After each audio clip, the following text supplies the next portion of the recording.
Time doesn't erase murder. It just hides it better. They said the case was closed. They said no one was watching. But someone always is. This is Santana True Crime. Welcome to Santana True Crime. Tonight we have episode 2 of our Halloween special. We are going to be covering the Shauna Howe case from 1992. We've got with us tonight a full house again. I've got the true crime professor with us and Jayson Blair, who has his podcast, Silver Lining Handbook. And we've also got Kelli Brink with us, of course, who is an author and has a few podcasts, including the Sleep Time Stories. Yep. Everyone, welcome. Thank you. Welcome, everyone, and thanks for having us again, Cameron. Yeah, thank you. All right, so this is going to be a very interesting case, and the reason why I picked it for our Halloween series is because it's one of the times that trick-or-treating is actually banned from 1992 when the crime occurred until 2008. Brian, I know that you've researched this, being your typical professor self. You probably have 100 notes on it. Do you want to give us a breakdown? About like 15 pages. It's not 100 notes, in fairness. Okay. You've been slacking on this episode. I see. All right. Do you want to give us a breakdown of this case and what happened on that night? Sure. In about 30 seconds is my goal for this. So Shauna Howe. Oh, wait. You're not going to start with like Oil City was the birthplace of the oil boom? I assume that would come up in the conversation somewhere. Right. We'll get to Oil City more soon enough. We've got 5 hours, Jayson. Okay, good. We're in Oil City, Pennsylvania. This is 1992, like you said. So this is on October 27th. So this is the days leading up to Halloween. And Shauna Melinda Howe is 11 years old.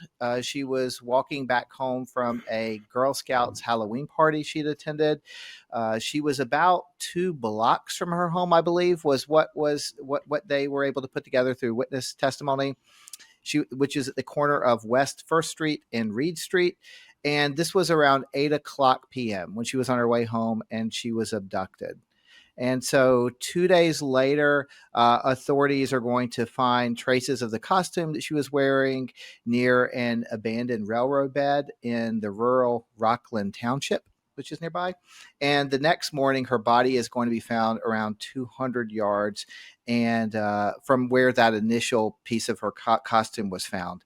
And the autopsy is going to show that there was a lot of trauma to her head and chest. And I guess most disturbing to me was just the detail that the coroner is going to point out that her shoulder and hand injuries were very extensive, almost like she was bracing herself as if she was thrown from the bridge and was bracing herself with the fall. And so that is essentially kind of what happened. There's a lot of other details that we can kind of get into, but this case is going to be one that inspires a lot of media attention in the state and in the region, and a lot of attention from law enforcement, which is going to be both a good thing and maybe a not so good thing as well, very early on in the investigation. Yeah, another thing that drew me to this case is, and this happened in the first episode too, is that's one of the biggest fears as a parent, is to have your child kidnapped. And I think you try to find this balance of trying to give them independence, and you want them to be able to, walk the streets without, fear. But at the same time, you want them aware of their surroundings. And from what I heard, that Shauna actually she was afraid of the dark, and she didn't want to be by herself that night, but she had a conflict going between herself of whether she could make it the 2 blocks to her apartment. Jayson, what are your thoughts on this? Yeah, no, I mean, I think you make a really good point. the fear of a parent point. I think it's even beyond that, because I think it's our obligation as parents to let our kids grow and be independent. And it's a real sort of like tension. How do you find freedom, and where do you find freedom? But, in researching the case, a lot of things that sort of just stuck out to me. It was a very relatable town. It was a really tight knit community. It was going through the sort of post oil, post industrial downturn, but it was still a really, really, really tight knit community. And I think, to your point, I think often when you're in a tight knit community, you sort of feel like you're in a village and everyone's going to have an eye out for your kid. And there's a little bit of sort of comfort that I think can come from that. And I remember growing up when I was her age in Georgia, I couldn't make it, 5 doors down without like 3 reports being made back to my mom that I was walking by.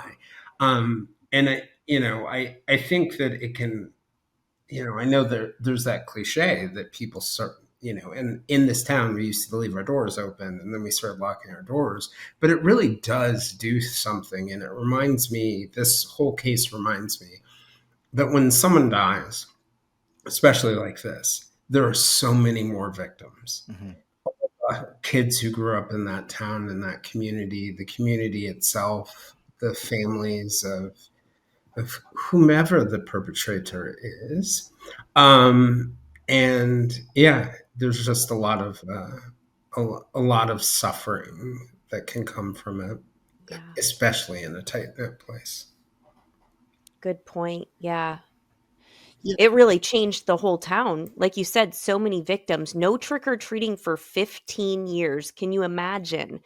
And the parents too. If she was afraid of the dark and afraid to walk home alone that night, can you imagine the guilt they probably lived with, knowing that it's something she didn't even want to do? Oh my gosh. This was brutal. 11 years old. Well, 11 years old. Just I forget who it was on the last call we had. We were talking about Ronald Chase and the Pixie Stick murders, and somebody brought up, or maybe I thought it in my own head, I may have hallucinated this whole part of it, totally possible. But I know one thing that struck me about him was he didn't even like say he was sorry for killing his son. And I think one of you guys brought this up, or sorry, or he didn't even act as if he was responsible. Yes. And even if he was going to make the argument that he did not do it, you would think most parents would feel some responsibility. And certainly, like, if I let a kid or anyone else who was under my care out one night and they didn't come home, even though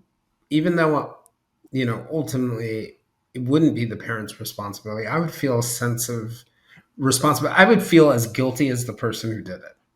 yeah, but like you said, like last time, it's our and just now, it is our responsibility as parents to raise our children to be strong and brave and grow up in a world where they're not afraid of everything all the time. What kind of life is that if you have kids who are just afraid of living? Because chances are everything's always going to be fine. It's like rare cases like this that something Well, happens. and you can't guard against them, really, No. right? You can do things that are safe, you can do things that are smart, but even then, it's a game of Yeah. it's just the randomness. I think Yeah. the randomness of Mhm. and That you you can't really prepare for. yeah, and you see it in this case, like a few minutes in any direction, or Mhm. all sorts of things. It's Yeah, and that's what's so hard about this case is there's several points that it could have gone, in the other direction, and she made it home. I mean, for those that are not aware of the case, she's going to a Halloween party at a nursing home for her Girl Scout troop, and she goes to the nursing home and has a good time with her friends. And then when her mom was working 2 jobs to make ends meet, and so her mom wasn't able to pick her up. And her mom, I guess, called someone to try to pick her up, but that didn't happen. Regardless, Shauna decides to, it's a short walk home. She decides to walk home with a friend. If she would have stayed with the friend, and I'm not trying to blame Shauna, I'm just saying that it's so close to, you know, a few blocks, a few minutes, and maybe these guys wouldn't have picked her up. But the Just fact yeah. is, they were roaming around that night with the full intention of kidnapping a girl. Yes. That's Um, exactly what I was gonna say. They must have been lurking in the shadows, just waiting for this yeah. opportunistic moment to prey on some innocent child. So if it's not her, they're going to find someone Yeah. else, and Yeah. that's the other troubling piece about it. Is this was not they were looking for Shauna; they were just looking for a victim. Mm-hmm. And we never know, right? You know, like they could have not gotten it. It's a confluence of things. I remember hearing people, if you guys are familiar with the Kristen Smart case out in California, Right. University of California, Santa Lupus, I think, Mhm. who disappeared. But the people who found her and started walking her home that night, and then ended up letting the suspect walk her for the last mile because he lived closer. You know, like their guilt is enormous, but you know, who knows? It's impossible to know what would have happened. Yeah, it's impossible to know. You wanna It think could have the been best two of kids, everyone. right? And it could Yeah. have been two kids that got kidnapped. Who knows? Right. And Well, this reminded me of Delphi some when I was going back through Mhm. it. Me too, the bridge, the train bridge or whatever. Yeah. Yeah, I mean, just how intentional and brazen it was. You know, this was not. I felt like this was more planned. Mhm. And I realized that there was just one of her and not two, which would have made it even, stranger, or at least that's what, to me, Delphi was so strange that two would be kidnapped. But, again, just this, her being 2 blocks away, she's almost there, and then she gets kidnapped. And our one witness in this, I mean, we do have a witness, which is great. He is able to actually see it happen, but this is 1992. Guys don't have cell phones. What is the timeline between her disappearing and them finding? I know they found a part of She her disappeared in leotard. 92, and then the DNA technology find was 2002, yes, I it's 10 think. years. Did they have early suspects? I thought they had early So that's what's suspects, and they had interesting people. about this is they had two guys in mind, the Yeah. brothers, which end up being um, Timothy O'Brien and James O'Brien. And that's what I found unique too, is these investigators are like, oh, we need to look into, these guys are sex offenders. But the problem Like, is that they go, oh, well, they're in jail. And no one actually verified that.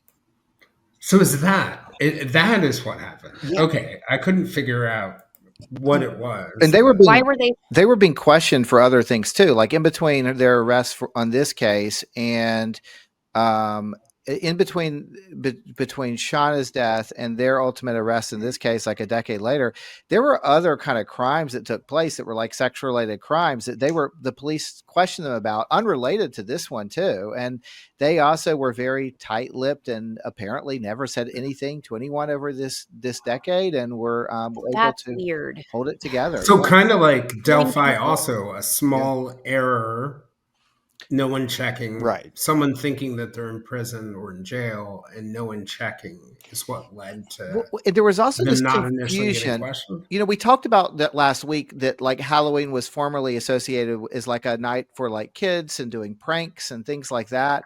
And at least early on in this investigation, there was this whole bizarre thing. I don't know if y'all saw this or not, but like that whole thing about the police investigating that fraternity prank, and this like rumor that like there was this fraternity as part of the pledging was doing some kind of like like kind of pranked where they were staging Yeah. kidnappings in town, and this actual kidnapping occurs, and the police are kind of looking all over the place for how to think about this. And the fact that this was tied to like this thing that college students were supposed to be doing that night, that were pledging this fraternity, they end up very early on turning a lot of their attention just tracking down and excluding people tied to this lead versus maybe looking at some others, because it seemed like such a weird coincidence to happen. Mm-hmm. Yeah, the people who got arrested, the O'Briens, did they say at first that this was just a prank? It was like a prank gone wrong or something? Is that what they Well, said? that's what Ted Walker, who is the Okay. third suspect or person they found guilty in this, where so to kind of backtrack for those, she's walking, she gets Ted Walker is one, I believe, that actually approaches her. He's got a 8th grade education and sounds like he's a little slower, and he tells investigators that he thought they were pulling a prank on the Oil City Police Department, and that's why he was doing it. I don't really buy that. It's crazy. But regardless, he snatches her and just pulls her into this car. And that's when they go back to the O'Brien's house, and the O'Brien brothers take her upstairs and start to rape her and assault her. Walker says at that point he didn't participate, that he remained downstairs and he could hear them screaming, or her screaming, "Get off of me." We know that at some point they believe that she was put in the trunk of the car and driven out to a place that's called Calder's Hole, I believe it is. Yes. And this is kind of a place that's outside the township. It's in the woods. It's where kids will go and party and whatnot. And that's actually where they discover her Halloween costume, and they're able to get DNA off the Halloween costume, which I assume is going to be semen. Which, that's one of the saving graces about this, is that DNA technology is not to the point where it's now, but the investigators were able to at least recognize that those are bodily fluids and they need to be, confiscated and tested, as well as, Well, captured. DNA by then, we're 92, so we're like around the O.J. Simpson trial. Right. So it was known, not as easily accessible. But even before then, they could have typed it, if it's certain bodily fluids, they could still type it for blood type. And everybody knew the technology was coming along its way. But, it's funny too, because when I look at the police investigation, to me, I don't view it as one of those investigations where they really went astray. They did the right things that you're supposed to do, but it just proves that a lot of getting away with crimes has to do with luck. Just being lucky. But I love the thing that detectives say, which is like, criminals have to be right 100% of the time. All we need to do is be right once, like one tiny piece. And I think the DNA really turned it around. But I also wonder whether eventually Walker would have said something, and I know we'll get into that, or he would have told someone, or someone would have told something. I suspect the case would have been solved one way or the other. Somebody would have woke up one day and looked at the file and been like, did anyone check this? Right. Was there a period of time where she was missing, or did they find her, pretty quickly? I didn't see that. This was 2 days later, wasn't it, afterwards? Right. Okay. Right. So she was actually kidnapped on the 27th. Okay. Yeah, and they found a part of her gymnastics costume, which was a leotard. They found that, I think, on 29th. the 28th, 29th. It was Okay. the overnight So, and then I think it was within 24 hours, I think, of finding that, right, Brian, that they Yes. found her body. Yes. Back And in it was 90, under a bridge, right? Under a 30 That is the foot most railroad disturbing bridge. part about this, I think, is that she's kidnapped on October 27th. They find the Halloween costume and it's got, DNA on it. It's what was reported. And then they later find her body at a under a bridge that I believe it's like less than a mile. I believe it was like 900 yards or something from where the costume was. Yeah, but But the person that found it said that um, he was just walking in the area and noticed that a girl is at the bottom, of this 30-foot bridge. And on top of the bridge, the suspects had actually staged her shoes. But the most disturbing part about this is she was alive when they threw her off that bridge. It was blunt force trauma Right. from Yeah. being thrown off the bridge. And so she's hitting the ground, which has got to be just, one of the worst experiences as far as pain goes. And I would hope that it knocked her unconscious because we know that she was actually alive for a short period before Yeah. injuries. doesn't sound like it did if she had that trademark injury where you put your arm out to kind of guard yourself or protect yourself from a fall. Yeah, I'm betting. She may not have been. I'm guessing that she did that on the way down, Yeah. but I'm talking about after impact. Yeah. From what I read, she did not die right away, Right. which is just awful. Yes. And I think that is one of the most shocking parts about this case is going back that we have people that are just capable of doing this and having no remorse for it. And even more disturbing than that, Cameron, is that the people that are doing this are also people who are local. I mean, we talked about these like perceived, these perceived like stranger danger, like that was circulating around the time of Ronald Clark O'Brien.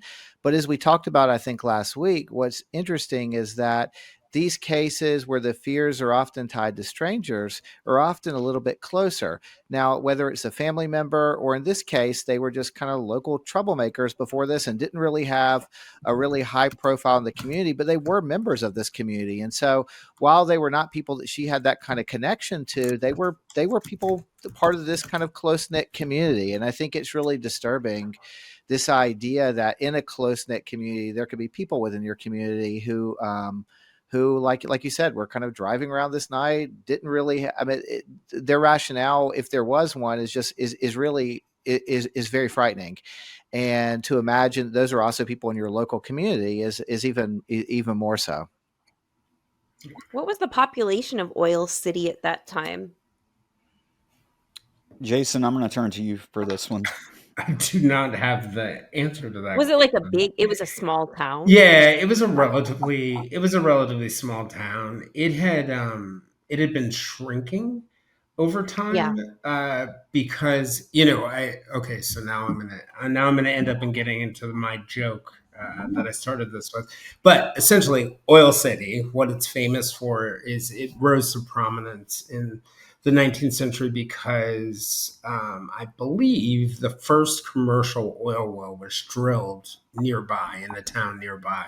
And so this became the sort of bedroom community for people there. And it was really, really prosperous because of, they called it petroleum prosperity because of that. But by the 90s, Oil City is really grappling with big economic stagnation. A lot of its industries had shuttered. So you had a small but shrinking community sort of grappling with that time period. So it was small and getting smaller. It's around 12,000 people were there. At least in the census data from 1990, it was 12,041 people in 1990. So I'm assuming it had not grown significantly over the next 2 years. So around 12,000.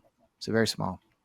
Small town where everyone knew each other. So do you think Walker had been like kind of like eyeing this particular girl for a while or stalking, or do you think it was completely random? That's an interesting question because what I've seen reports where he had given her a hug, and I guess every time that he would see her in public, he would try to hug her. So I think that he probably knew about her at least. Yeah.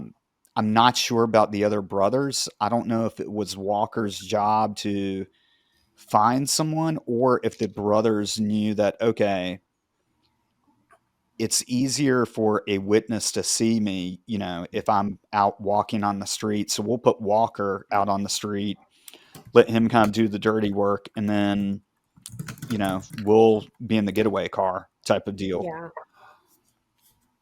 Well, I think that's one of the other complications in this case as well, because on the surface, you look at like 12,000 people in the town. Like, I mean, how many people can you realistically kind of, are going to, at least early on when the police are rounding up the usual suspects? I mean, how many people is that likely going to be? Not too many, but there's conflicting witness statements in this as well. I mean, this happened in Delphi. It happened in the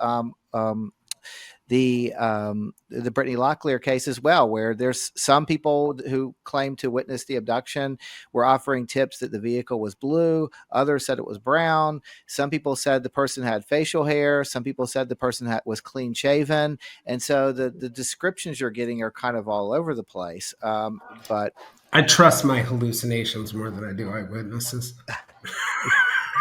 I mean, it's funny too, because you hear so many cases. There were no eyewitnesses. No one saw, none of the eyewitnesses saw the person. I'm like, don't worry. The eyewitnesses wouldn't either. You probably know this, Cameron.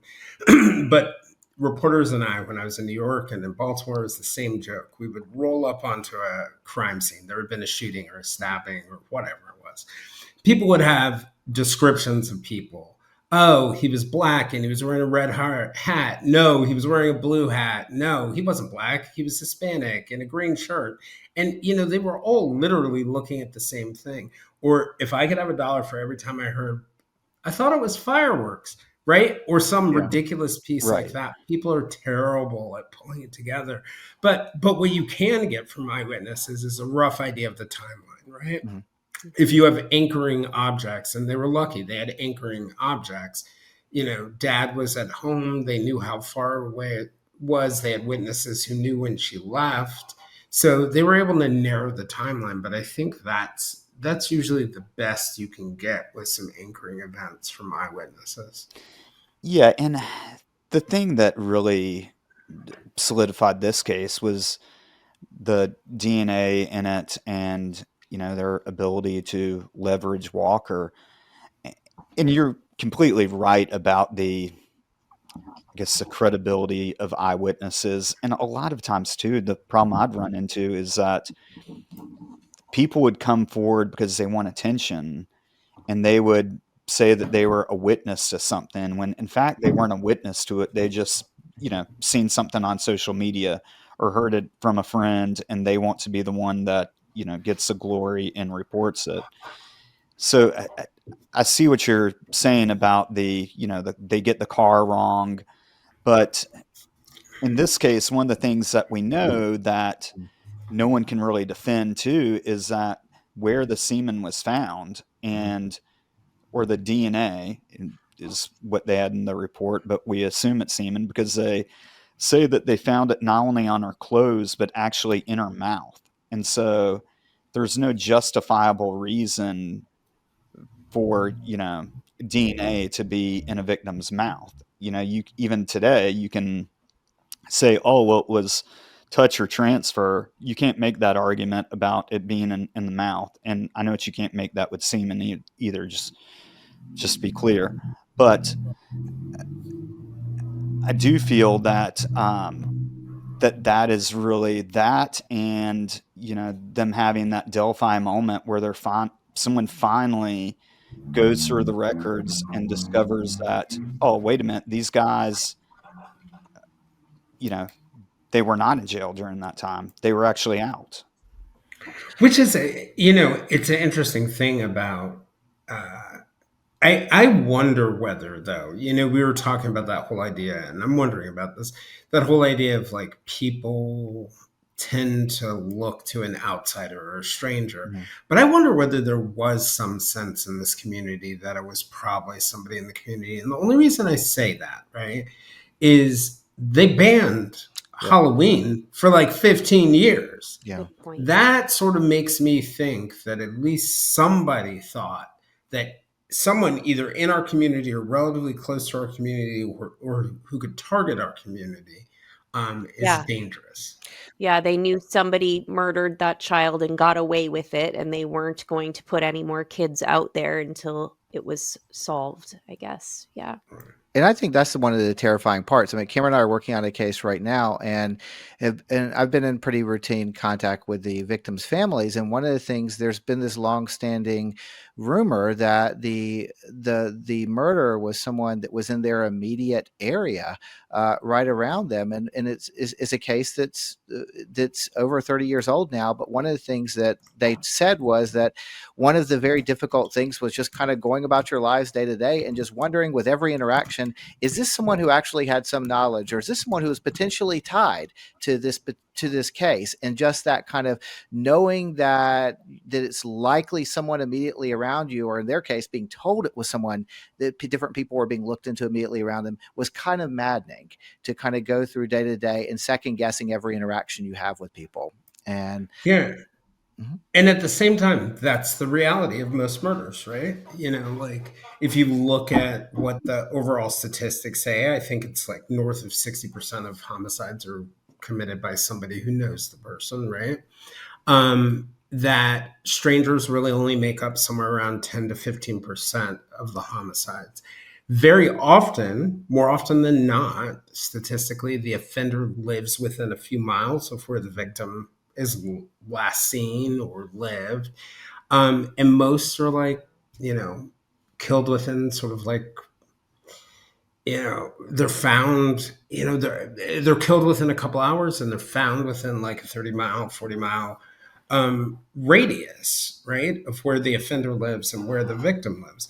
So if you look at places like Native American reservations, the numbers are even higher. It's like 90% of those who are convicted of murders do not relocate. Mhm. In the general community, it's somewhere around like high 60% never relocate.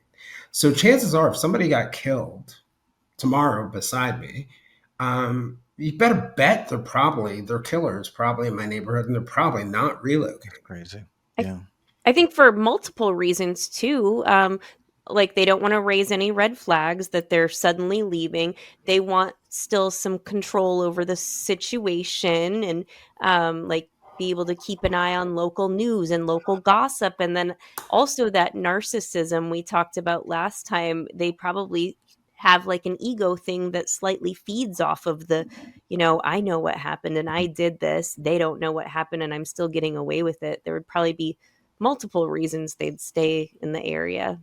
Yeah, and to your point, like that's one. I mean, like, how many times have we seen stories of people like inserting themselves into the searches, or Yeah. offering to help, or returning to the scene?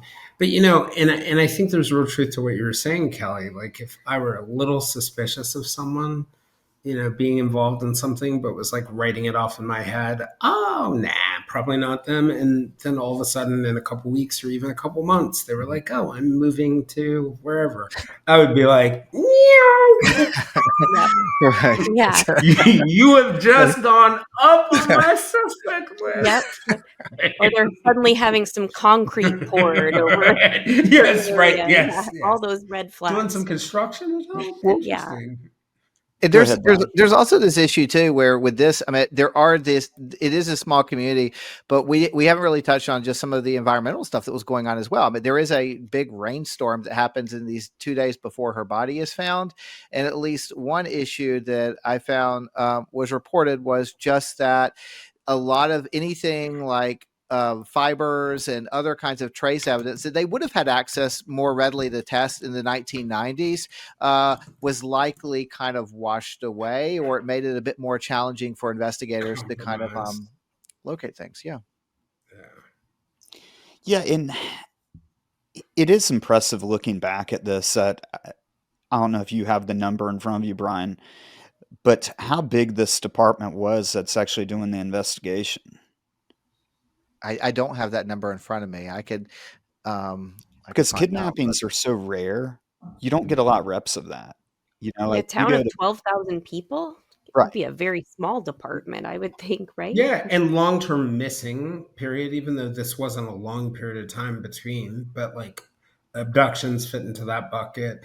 It doesn't happen often that somebody disappears and doesn't return. So you don't get a lot of experience with that either. Um, Did the FBI get involved in this case, or was it literally just like a local police department investigating this?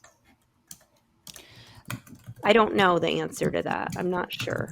I did not see anything with the FBI. I may be wrong on that. I didn't either. I didn't see anything either about And I that. don't see why they would Yeah. have gotten involved normally with cases like that, just for kind of like with Delphi, where they got Mhm. in to help with the technical aspects of it. I can answer the question for you though. So it was the local police department, but the Pennsylvania State Police got involved and they brought the FBI into the case. Okay. And it was one because of the visibility, but also to your point, the advanced the technical resources. And I believe the behavioral analysis unit was involved too. And they also had technical resources for like suspect tracking once they started to hone in on who it was. so in 1992 they had 17 police officers in total in the department. Wow. Yeah, and I mean that's who's responding initially. Yeah. These other, which is where when we look at cases, you see the issues happen that some of them are just not fixable, like not securing the crime scene, not collecting evidence properly, not doing those initial interviews that let whether it's the FBI or the state police kind of know the backbone of the case and where to put their resources to. All those things can't happen if you just jack it up from the start. And so good of the Oil City Police Department for that. So Brian, I assume that the O'Briens had their DNA in the system somewhere. They were like career criminals, weren't they? They were sex offenders, registered sex offenders. So is that how that happened? They had their DNA in the system and they got a match, or how did yeah, so that? it was eventually, I believe they compared his DNA after they realized that the O'Briens were not in jail. So that was kind of the Okay. assumption that went on for a long time, is that these two brothers were in jail, so they just stayed off the radar and they were looking at other people. And it reminds me of Delphi 1, Right. where somebody looked in the file, found something, and said, wait, this makes no sense. Also, the disappearance of Catherine and Sheila Loyne in Maryland, where the cold case unit went through the file and they were like, wait, who's this dude that we interviewed? Mhm. And a very similar thing, this guy named Brian, I think it's Brian O'Toole, who was the cold case investigator. He inherited the investigation, and then after all those efforts failed, he did like a case review, and part of that was he was able to figure out, nobody really verified this.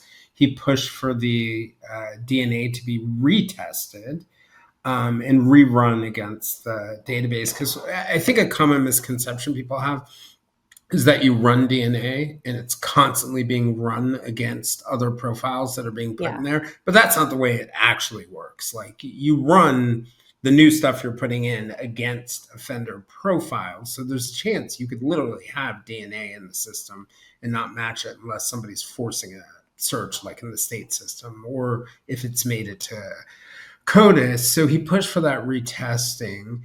And then I think, you know, one of the things that he did too was he really, and I think this happens, but he really got people in the community involved in the case. emotionally connecting to it again, moving away from some of the fears, getting publicity for it. And I think that makes a lot of difference. I think these cold case detectives can have a lot of impact when they do it the right way. And you guys have seen the opposite of the right way, Right. in some of the cases you've covered. And I think you're right about that too, especially when you're looking at people to not only come forward but testify against the suspects. This thing goes away and people stop talking about it. And Jayson, you can probably correct me on this, but I would think you'd be able to process that a lot easier than if people in the community are constantly reminding you of what happened that night and what happened to, Yeah, it's all a mess. It all depends on the way that the way that it goes. Because I think over time, you're making a really good point. I think memories either fade or they get conflated, or everybody's story starts to merge.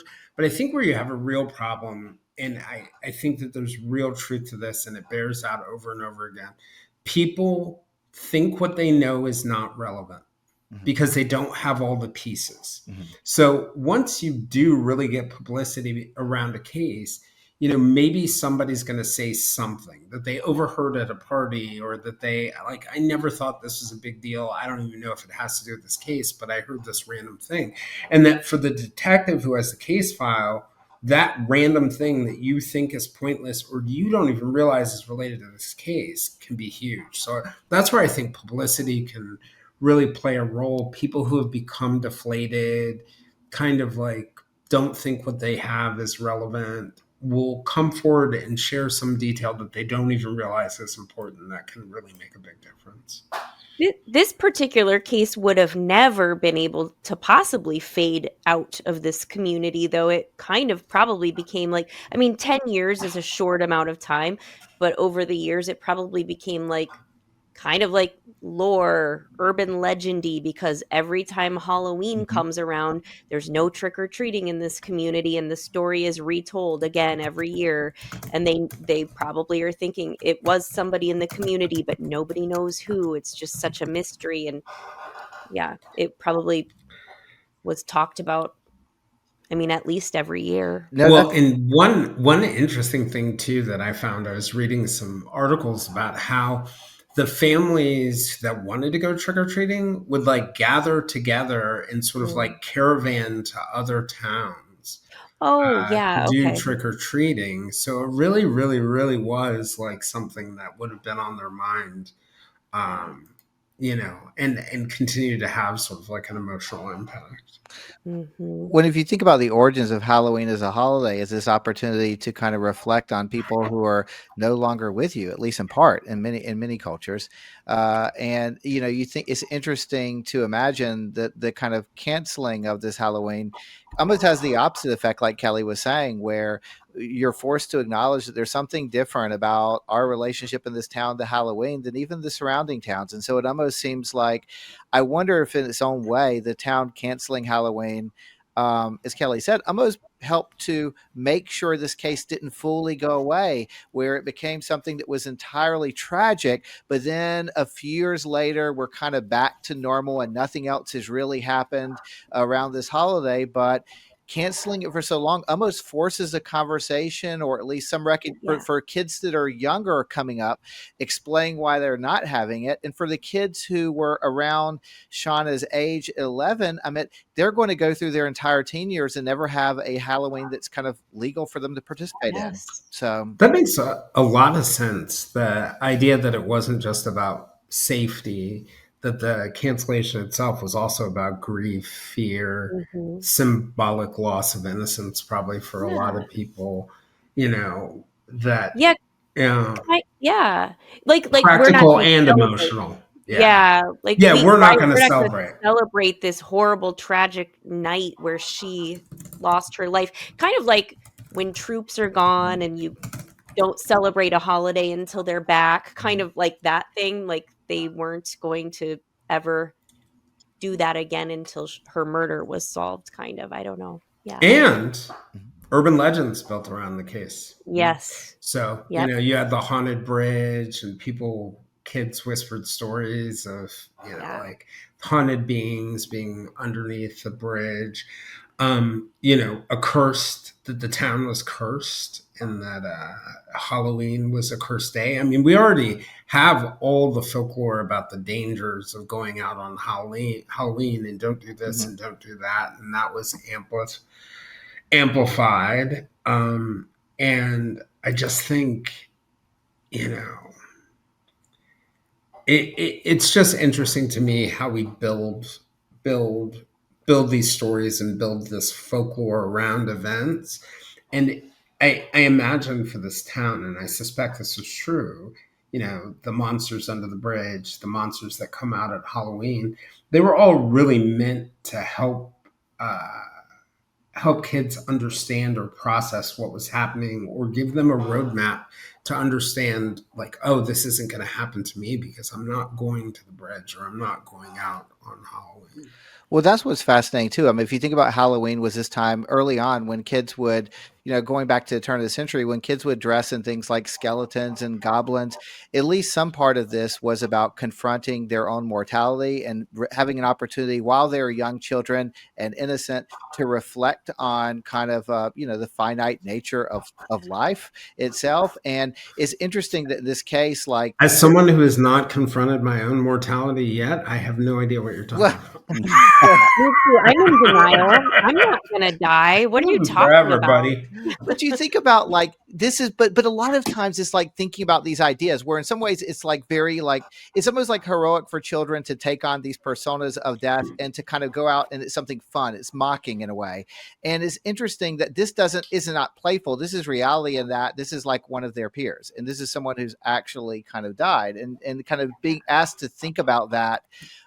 Even like that first Halloween afterwards, after this occurred, like thinking about death in a different way that doesn't necessarily feel like about the kind of abstract or philosophical notion of this, but someone's been murdered. This one of your peers, and that Somebody's actually gone. yeah, Yeah. someone is actually gone, and we have a reminder of that every single year now. And you can go to another town to celebrate and other things, but even that is interesting because it's almost like you're moving away from thinking about these different kinds of things or attempting to move on, but it's still there when you get back home.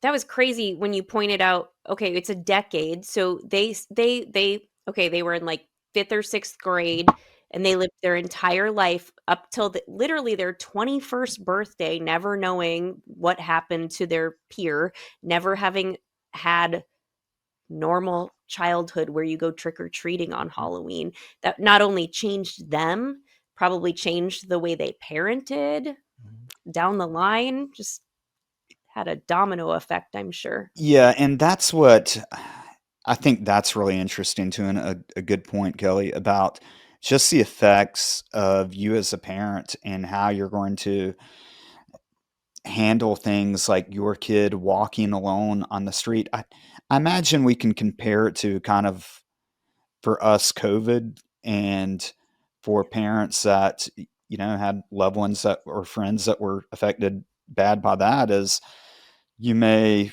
you know start using more hand sanitizer more than really need to, or you become germophobic because you're worried about catching another epidemic. I think that when we look at this,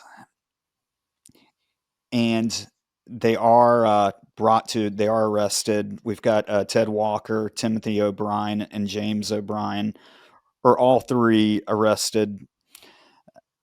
That's got to be a relief, but that's got to also take a lot of time to, not get back to normal, but to feel safe again. And I don't even know if you can even get to that point, if you experience that as a young child. I know. I mean, I think it would be your different behavior patterns would be so ingrained in you. It's just like all you've ever known. Think if you were like 4 years old and this happened, and then when it's solved, you're 14, you're basically too old to trick or treat, but everything has kind of been ingrained in you as you're in your formative years, really changed the whole community. And it's fascinating to think about when this ban ultimately does end. It's because it's a fifth grade girl who starts a petition and is pushing for it to be kind of to brought back. And so Is that how it happened? I did not see that in the notes. Okay, wow. Oh, I'm probably going to okay. Before we mispronounce jump her to that, name. Brian, Yeah, let's go through sure. the sentencing. If you want to go through that, and then we'll talk about the aftermath there. Do you want to talk more about the sentencing, Cameron? Then I'm just flipping through some of my stuff here. Would someone else be Sure. willing to talk more So about this? Ted Walker, he ends up pleading guilty to kidnapping and third-degree murder. He's sentenced to 20 to 40 years. He is the one that was given leniency because he That's right. cooperated with the prosecution, and he ends up dying in prison on in November of 2022. I So was so glad to hear that. I am too, and I really hope that they treated him like they treat a lot of sex offenders who do things to children in prison. Uh, so hopefully, that was not a good time in prison. We also have Timothy O'Brien. He's convicted of second degree murder, as well as kidnapping, conspiracy, and another sex charge. He's been given a sentence of life. And then James O'Brien was also given a life sentence. I, you know, I don't really think there's a happy ending in that, even though they are going to die in prison. And like I said, hopefully the inmates will take care of of that situation and bring in some justice. But Brian, do you want to go into the aftermath? Yeah, so we talked about the kind of trick or treat kind of ban that is in place, and there is in even some of the enhanced safety protocols that they put in place is like ordinances where there is this like transition period when they kind of come out of this. I mean, all of those in total are about 15 years. I mean, there's the initial ban, then there's a period of requiring children to be accompanied by parents and like other kinds of safety measures. Before today, they just have like general guidance, but I don't think it's like codified in any kind of city ordinances. But yeah, so this fifth grader, her name was Elizabeth, I think Roos is the pronunciation, but she started a petition to bring Halloween back, and actually went around town and was getting signatures from people in the community and presented this at their city or town council, and that ended up kind of having a big impact on getting people on board with reopening the town for Halloween. And there's something really touching to me about that idea that that children are kind of growing up recognizing that the holiday has been canceled, but also it being associated with this murder. But this and that adults rightly wanting to be protective of the kids in the community, but this fifth grade girl having this like courage to really want to kind of bring this Leave back. it to the kids to tell us how out of our minds we are with our helicopter parenting. But I mean, it's true. Like Brian, I think it's actually it's a really good point that I think sometimes kids can see the absurdity of our attempts to protect them from everything. And in the beginning, maybe there was a real strong emotional or practical reason, but I was moved by Elizabeth because I felt like what she was saying was, we talk about like this concept of like closure, or you talk about safety, you talk about other things like that. There's no such thing as complete safety, and there's no such thing as closure, but you do need to mark transitions. You do need to move on. I mean, I think that's part of the reason why in the criminal justice system, this notion of justice or people being convicted, as much as it is about punishment, and it certainly is about punishment, like retribution is very valid, punishment and retribution are very valid reasons for sentencing people. Incapacitation is a valid reason for sentencing people, but it also marks a transition where we're closing a chapter and we're able to move on. And so the downside of keeping it banned is you are not closing the wound. You are keeping it open and you're reopening it every year. And I just thought, wow, look, once again, the little one has more wisdom than the rest of us. Yeah, that's a good point. I guess just not knowing who did it and the worry of somebody maybe coming back out on another Halloween and doing it again would keep me from wanting my kids to go. But once they've solved it, it's a reason to go forward and start it back. And I'm not being critical of the parents. I would have been one of them. I would have been one of those idiots who was like, we are not doing this. Halloween is banned forever. Yeah. But, you know, like it would have inevitably been one of the little ones who turned to me and said, look, Jayson, you're being absurd. And what I saw in what I read, it was like nighttime trick-or-treating was what was actually banned. So I can imagine they probably had like some sort of daytime safe trick-or-treating kind of thing, or like, you know, like the trunk or treating, like we talked about right? Right. Yeah. That's like the mall trick-or-treating. I know, it's not the same. You know, where every store gives you those blocks of caramel that No. Get your treats from the guy driving around in the white van. Just definitely go.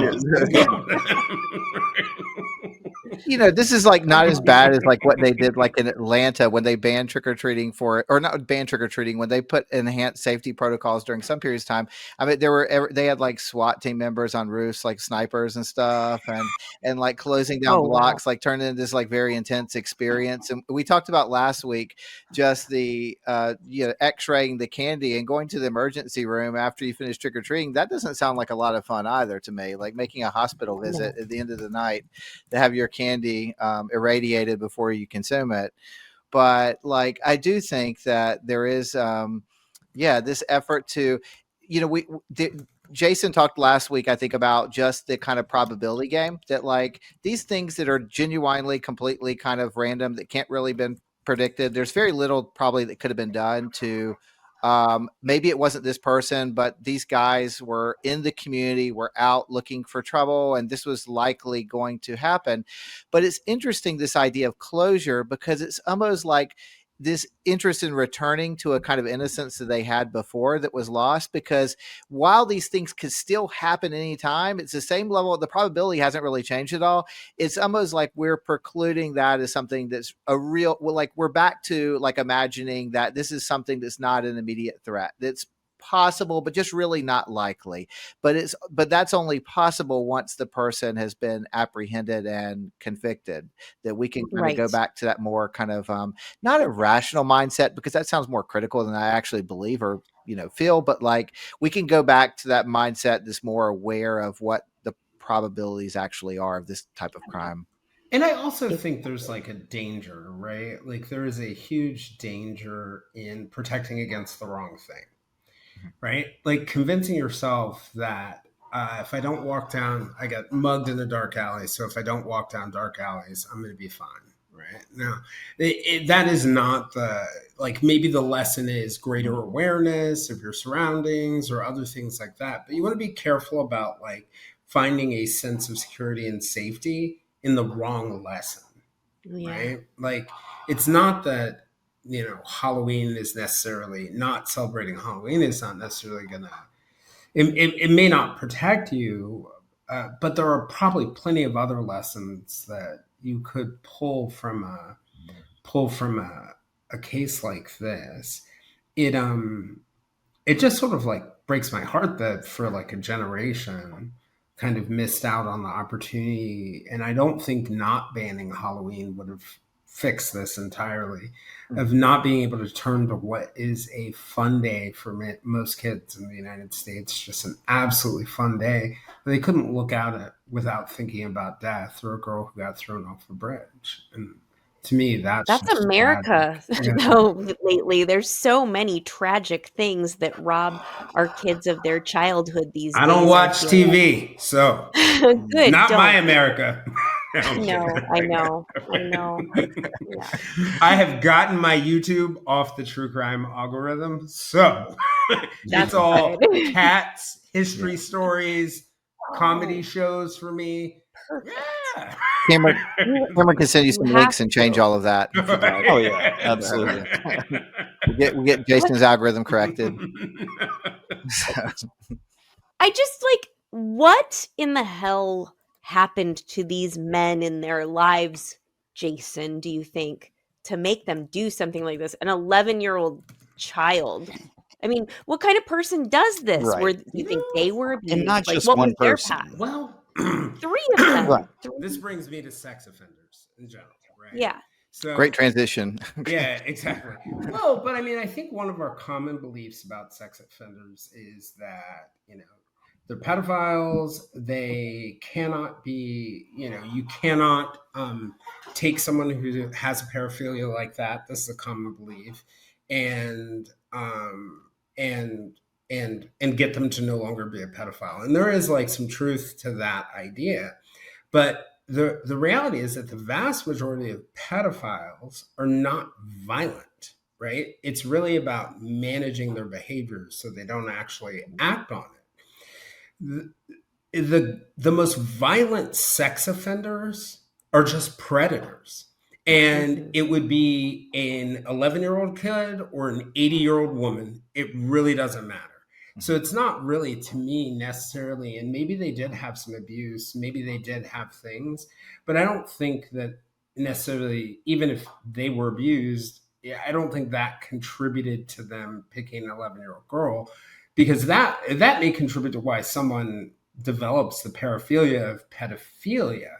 But what makes you a predator is the same thing that makes everyone a predator, right? So I think looking at it from the lens of, there are certain people like Morgan Dana Harrington's mom, so wise, Jill Harrington.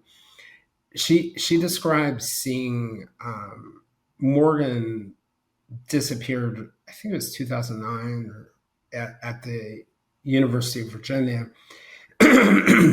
And then her body was found like within 6-7 months. And there were no suspects until 2 years later, when a woman named Hannah Graham disappeared, also from Charlottesville, Virginia. And Jill Harrington describes looking at the video of the man who killed both her daughter, and Dana Harrington. And she said that he walked by at an intersection and he saw Hannah and he just stopped and turned.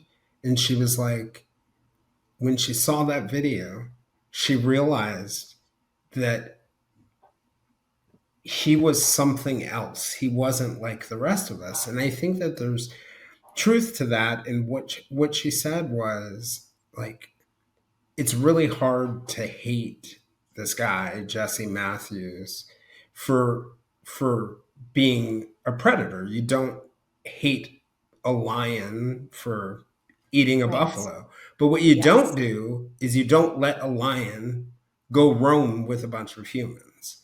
And I don't think we'll ever get to the idea of why the predators among us, hunt the rest of us. But we can keep them away from the rest of us. And I think that's, but again, it goes back to my thing before. We focus so much on the pedophilia part of sex offense that we miss the fact that what we should really be looking for are people who are predators of any stripe. We should be looking for the Jesse Matthews, the people who are hunting other people. And there are those people among us. And I mean, they show up in many different stripes. Some lead to violence, some don't. I mean, trust me, when I was in New York, you didn't have to spin your head very far through Wall Street or media empires to find people who are preying on other people. They just weren't doing it with violence. But I think if those people maybe hadn't gone to Harvard or hadn't done fill in the blank. They can be like ruthless business people. They can be just assholes in general. They can manifest in many different ways, not just murdering someone. Yeah, we're actually tackling that issue on a later episode. I've got a guy coming on that served 42 years with Joseph Naso, the serial killer. And he wrote a book about it. His name's William Noguera. So he'll be coming on in the episode will air sometime in November, but we're going to be filming it in a few weeks. Nice. Can't And wait what are you for guys that. talking about? What's the? He came out with a book. So he got paroled after 42 years. He actually murdered someone when he was 18 years old. And so spent 42 years, so most of his adulthood in prison.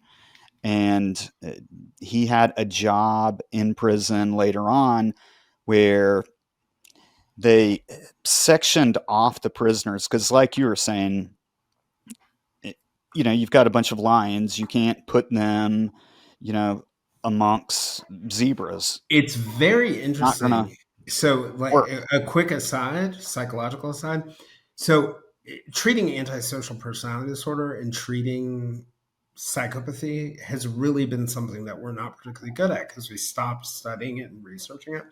But we occasionally accidentally trip across a treatment for it. And one of them came from Jessup, the Maryland prison, where they had put violent super predator offenders with other people who had been convicted of murder and serious violent crimes. And they saw the sociopathic behaviors of the people who were like less violent and less predatory instantly decrease once they were in the space of like the apex predators. That's fascinating. And I mean, ultimately, it was not going to work out very well because they were going to prey on the people who were there. But it's a fascinating thing that even within prison, you have these hierarchies of predators. Right. Yeah, sorry. Yeah, and that's what's interesting. I'm actually reading his book right now, and I've heard this before too, so I completely believe it that within the prisons, you've got serial killers and people that prey on children are at the bottom of the barrel. And so those are ones that, get hopefully treated like the O'Briens will. But so what they've decided to do in the prison that he was in is they took serial killers that were older and more or less not able to protect themselves and had some disabilities, and they stuck them in a separate section when they went out for recess. And it was Bill's job to go and like push them in their wheelchairs and whatnot. And that's how he met Joseph Naso. And so he was describing in his book of how these guys had zero, not only did they have zero remorse for what they've done, but they would share collectibles with each other, like pictures of their victims. And, they're like constantly bragging. And I say that because I think these are the people in society. They're just completely wired wrong and just Yes. cannot be let out Their at all. brains are broken. Right? Yeah. Yeah, there's no fixing that. Do you think a serial killer, once they are elderly and like their testosterone goes down and things like that, do you think they still have a desire to kill, or does it go away, or what do you think? I mean, Julia Callie has this great line. Actually, it's stolen from her co-host Bob, which is once you've seen a serial killer, you've seen one serial killer. And I think it's really different. But I think what the research has shown is that serial killers stop killing for a wide variety of reasons. Some, a big life change. They have a kid, or they move, or they take on a new job that doesn't allow them to have the time to kill people.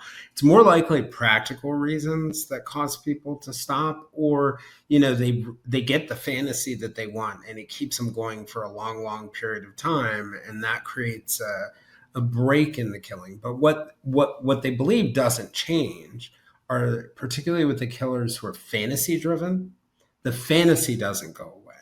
But the fantasy may not always be about killing. The killing may just be the means. So like a simple example would be a necrophiliac. Yes, their whole thing isn't killing. Killing is often a pain, and it's messy and it's difficult, and you have to hide the body, but it's a way to fulfill this necrophilic fantasy that they have, just in this example. So the fantasy probably doesn't go away, but the killing might. And they might find other ways to get that fantasy met that don't involve killing people with all of its complications. What interesting Do you thing know of any? Oh, sorry. Because go ahead. ultimately, hey, Kelli, they're just like us, lazy. Right? and Killer along is those trouble. lines, I was just thinking about what Cameron was saying about like them putting these like different serial killers together, or Jayson, you were saying that too, like that they were in the way that it affected the other people that were just, I don't know, not run of the mill killers, but just were not the kind of apex predators at that level. Interestingly, the serial killers are not always the apex predators either. No. Yeah. Well, let's just say Yeah, of the I people believe who that. are those Yeah. apex predators, whatever label we would apply to them, the idea of creating this like all-star team of apex predators is so interesting because it's like they have this like fix that they find other outlets for. You have this group of people that, let's say, if of those people you would classify as like apex predators, that are all seeking that like fix, and they're in a very contained space just amongst their peers. Like, what does that look like? And that's I don't know enough about the prison system, but have never had that fascination with it to kind of explore. But that idea is really interesting. Yeah, and I think it plays out like different ways, kind of like aligned with this. Like I think the people that are most dangerous in prison have an added impulse that makes it harder for them to become serial killers. Very impulsive people. So very, very impulsive and very reactive. And I think people just get whatever their sense of power or control or whatever it is through other means, through controlling people here, or sometimes it's about controlling people on the outside. You'll see a lot of very violent offenders who have these very abusive relationships with family members or friends outside of prison, where they're still controlling them, maybe trying to get them to do something illegal, maybe not. But I think the terror and destruction often goes on unless someone sort of finds their way to something different. And I do think, I know, I understand where you're coming from, Cameron. I do think I think it's doable to treat people like this. Not all people like this, but you just have to think of it as a different way, right? Like, I go and I do something mean to someone. What you do is you come to me and you help me become more empathetic and see what it felt like for them and all those other things. And I learn and I grow. And because I wouldn't want someone to hurt like that, I won't do things like that. With people like this, at least when I've worked with them, it's always been about incentivizing pro-social behavior, not out of empathy, but because you are going to get what you want, right? You want this apple. And if you kill someone to get this apple, it's not going to work out for you. You're not very good at it. You'll get caught, fill in the blank, whatever it is. But if you really want this apple, here's this other way to get this apple, right? And so I think we have a hard time thinking and putting ourselves in the heads of someone who doesn't have empathy. But it's about redirecting it to more pro-social behavior. And it's doable. It's just the really impulsive ones who just see the straight line to the apple are just going to be very hard to. They need to be in prison. Do you know of any serial killers who have continued their hobby or career as a serial killer in prison? Have there ever been any who have continued preying on people that you know of? Our friend Bill Kimberlin mentions a few in his book, Watch Them Die. But yeah, I think that victims' families, they certainly do that. Right. They torture them. They put out clues and hints and information. Mm-hmm. I mean, you see what BTK, Dennis Rader, is doing right now, talking about the potential of other victims. Well, that's like created torture for 20 other families. You saw what Israel Keys did. Like, oh my goodness, Israel Keys' magic. I mean, he was a terrible serial killer. He truly was a horrible serial killer. Not particularly good at it, not particularly as meticulous. The guy just liked to travel, right? But what he did, his real legacy, is that 400 years after he committed suicide, we're still talking about who he could have killed and not could have killed. And that was him continuing his sadism. So I think people find ways to continue their sadism. So all of a sudden, I no longer have the ability to kill and torture someone, but I can torture these FBI agents by sending them on wild goose chases, and I can torture all these families by doing other things like that. So yeah, sure, it continues. It just doesn't result in dead bodies. Yeah. I wondered if literally maybe they would still kill somebody in prison, because that happens. That would make a good book. Sometimes, right? I was thinking that would make a good book, but I mean, people kill each other in prison. I just didn't know if any serial killers kept on going. Well, this has all been fascinating, but I think we can make a whole nother show on serial killers. And if any of y'all want to join me on, the episode where we do talk about them, you're more than welcome. But I'm all serial killered out. I got my own. I got my own active serial killer. I can only have one serial killer at a time. Sorry, Cameron. Well, you've got your friend outside of Charlotte. That's your buddy. That's what I mean. That's going to be a whole different episode. I try to keep it to one, maybe two serial killers in my life at a time. All right. So, Brian. Cameron, one more thing. Do you know what I've said? One of the victim's family members said to me, "What will you say to him if he ever comes up to you?" And I'm like, it's really simple. I'm just going to say, what are the odds that there are two of us in the same space at the same time?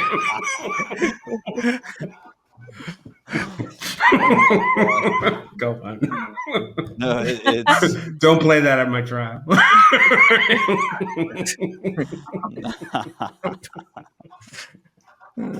All right.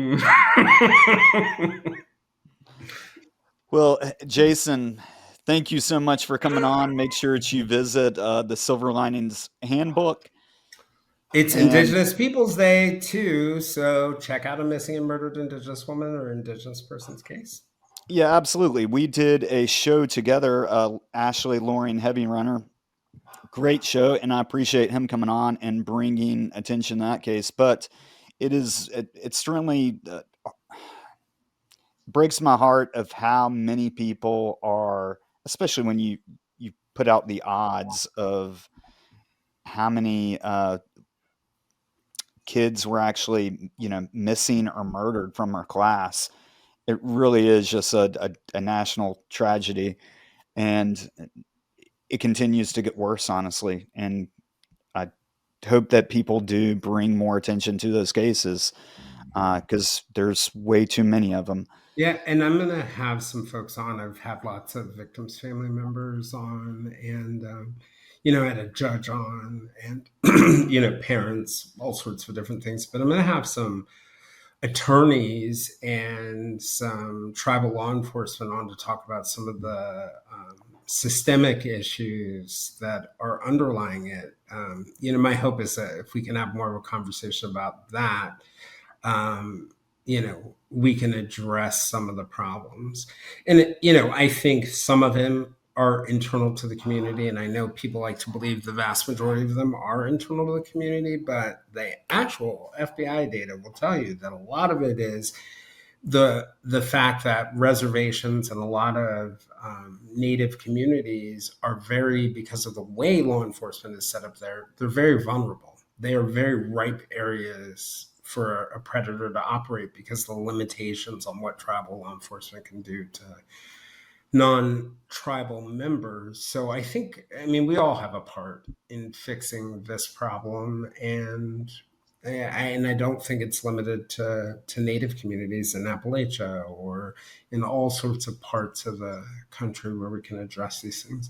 Anyway, guys, thanks for this moment to get on my soapbox. Really you're more than welcome to jump on at any time. That's why I have you on the show, because I know that you need a soapbox. But you never know where it's going to go. I mean, That's you went true. from serial killers and animals to, you know, indigenous women who are being murdered. Hey, pick a topic. All right, Brian, it's time for your soapbox. So we talked about closure tonight, and so I would encourage people to check out A Murder on Campus, The Professor, the Cop, North Carolina's most notorious cold case.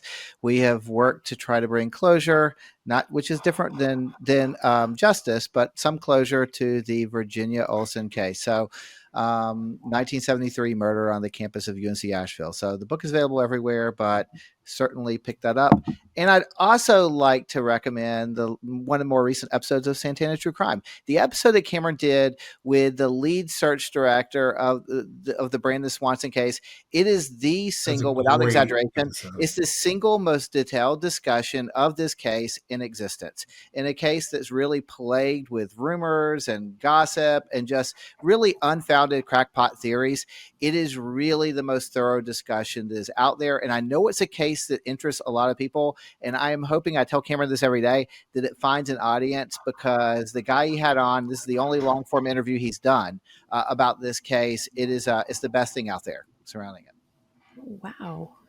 Nice. Thank you for that. And, I would agree that I think that it is an extremely detailed interview, and it's also very educational for people that want to understand what real search and rescue is, and what, there's a lot of leadership lessons too in that.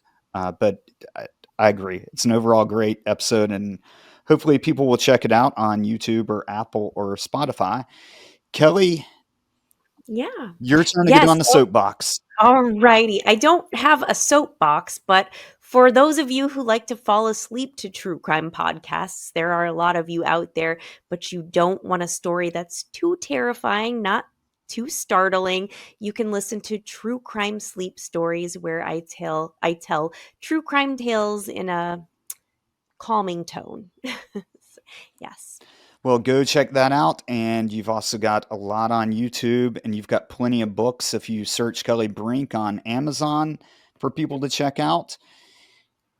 I am Yes. so True crime sleep honored that stories. everyone was able to come on. I look forward to the next 2 episodes. This is going to be a 4-part series. So make sure everyone checks that out and like and subscribe. Thank you again, and good night.